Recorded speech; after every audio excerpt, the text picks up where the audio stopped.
When it's all said and done, we don't really know how the Xbox Game Pass situation is going to play out long term for Microsoft. How viable is it? Is it really teaching people that buying games isn't the right thing to do? Does Microsoft want people to buy games? Do third parties plan to support this in the future? There's a lot of unanswered questions, folks, and I think I'm one of the few people that actually ask the tough questions to begin with, and I feel like, in particular, we get a little bit clearer picture when something like this comes out. This is big news for Sony and bad news for Microsoft. I can't wait to get into this topic. Once again, this is going to be a video you don't want to miss. Hey there everyone, I'm the Crapgamer, and this of course is Crapgamer Reviews, your home for gaming news, opinions, reviews, and much more. You'll probably notice some cool changes around here, but hopefully that doesn't stop you from giving us a like, and possibly even consider subscribing if you haven't already done so. Thank you so much for choosing to spend some of your free time with me and my silly YouTube channel. It really does mean a lot. Now, when it comes to buying games, this is a subject that a lot of people are going to talk about for a significant amount of time. Now, the interesting thing about this is there are around 14 million PlayStation 5s in the world and something like 7 to 8 million Xbox Series X and S's. So that's a little bit of a gap right there. Not as bad, as some might have predicted, and worse than the Xbox One PS4 era, if you think about it, where it took Sony 3 months to get, they did it 3 months faster to 10 million than Xbox did, and Xbox One was really getting trashed by the media and everybody and everyone in between. But Game Pass introduced a new dynamic to this whole situation, and that dynamic is kind of a strange one. So, for instance, people keep saying this isn't an accurate way to look into sales of Xbox games, but Call of Duty is the #1 physical boxed selling game in the UK. And again, this is something that is showing a huge difference between PlayStation and Xbox. So, according to this, PlayStation consoles are clearly the lead platforms when it comes to initial physical Call of Duty sales. Following the global launch of the new Call of Duty installment last week, physical sale numbers are now dripping in.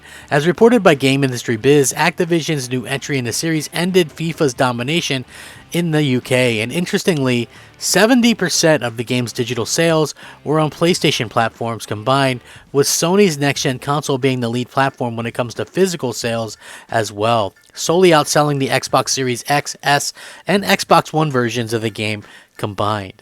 70% of Call of Duty Vanguard's launch sales were on PlayStation platforms, 41% PS5, 29% PS4, according to Game Industry's Christopher Dring. And Xbox One was at 19% and 11% on Xbox Series X and S.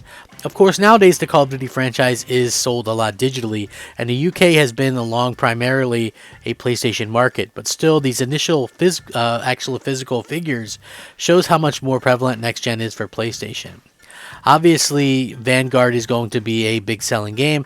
When bringing this up on social media, however, I had people kind of attack me stating that Xbox fans were just waiting for Halo and Battlefield, but I highly suspect that Battlefield is also going to sell extremely well on PlayStation 5 and better on PlayStation 5 than it does Xbox, despite the fact that Xbox is quote-unquote the console for Battlefield this year. I just feel like no matter what, people are going to flock to it on PlayStation, and it's going to help PlayStation sell, even better when it comes down to it. Now, when it comes to Halo, yes, a free-to-play Halo multiplayer is going to put a lot of players in the wild on the game at first. And then we'll have to look and see, like I've been saying all along, let's wait and see February, March of next year where everything's kind of laid out and we'll have a better idea of how things are going. I think people are going to be kind of surprised by it. So Call of Duty Vanguard is #1 in the UK box charts, comfortably ending FIFA at the top. Activision shooter primarily sold very well on the PlayStation platform, which is again one of the things that we keep seeing work out well. Now, why can't Xbox get a grip on things that they used to have a really good hold upon? In 2020, Call of Duty Black Ops Cold War has a physical launch sales fall 64% over the previous year's Modern Warfare, but digital accelerated by 39%. So it's hard to draw a conclusion 100%, but Call of Duty is the big one. there are a few other named titles like this in the pack where some of this sort of leads to. So last week, number 2, Marvel's Guardians of the Galaxy, which falls to number 6 after a 64% sales drop week on week.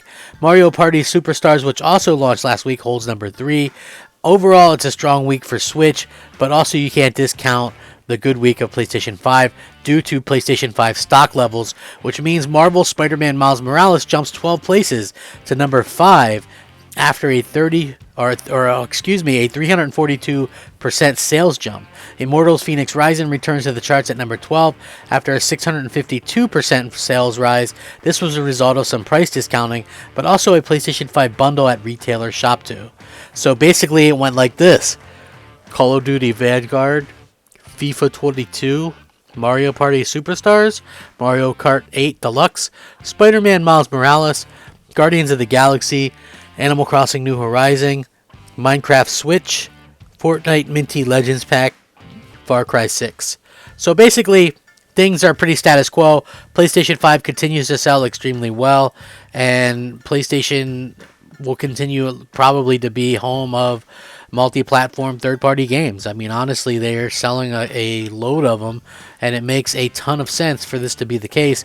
You love to see, people support the console. First of all, you also love to see people support developers and the video games themselves. Now, what kind of impact will this have? Down the road, I don't know what kind of impact this is going to have. It's hard saying. Does it mean anything? Well, it might mean something, it might not. So many things are kind of unknown at this point, and it really does kind of just make you want to kind of watch and see how it plays out. People think that I hate Xbox or whatever. Hopefully that is kind of clear that I don't. But even with that being said, if you love console gaming, if you love Xbox, then you want Xbox games to sell.